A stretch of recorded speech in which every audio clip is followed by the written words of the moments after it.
ക്ഷമയ്ക്ക് ഒരാളുടെ മാപ്പ് ആവശ്യമാണ് എന്ന് ഞാൻ ഒരിക്കൽ വിശ്വസിച്ചിരുന്നു. അവർ ചെയ്തത് സമ്മതിച്ചാൽ മാത്രമേ മനസ്സിന് സമാധാനം ലഭിക്കൂ എന്ന് കരുതിയിരുന്നു. പക്ഷെ ജീവിതം എല്ലായ്പ്പോഴും അങ്ങനെ പ്രവർത്തിക്കില്ല. ചിലർ നിങ്ങളെ വേദനിപ്പിച്ച് ഒന്നും സംഭവിച്ചിട്ടില്ലെന്ന പോലെ മുന്നോട്ടു പോകും. വിശദീകരണമില്ല, ഖേദമില്ല, ക്ഷമിക്കണം എന്നൊരു വാക്കുപോലുമില്ല. വളരെ കാലം ഞാൻ ആ ഭാരവും വേദനയും വഹിച്ചുകൊണ്ടിരുന്നു, കാത്തിരുന്നു, പ്രതീക്ഷിച്ചു, എല്ലാം വീണ്ടും വീണ്ടും ഓർത്തുകൊണ്ടിരുന്നു.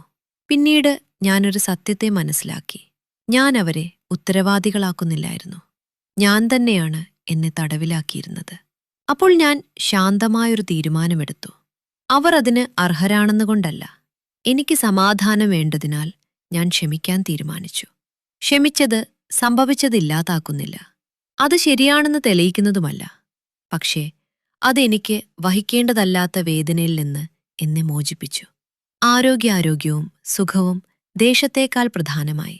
അഹങ്കാരത്തേക്കാൾ സമാധാനം ശക്തമായി. ആ നിമിഷത്തിൽ ഞാൻ ഒടുവിൽ വിട്ടുവീഴ്ച ചെയ്തു. പാഠമല്ല, വേദനയാണ് ഞാൻ വിട്ടത്. ഇത് നിങ്ങളെ സ്പർശിച്ചാൽ ലൈക്ക് ചെയ്യാനും ഷെയർ ചെയ്യാനും ഫോളോ ചെയ്യാനും മറക്കരുത്.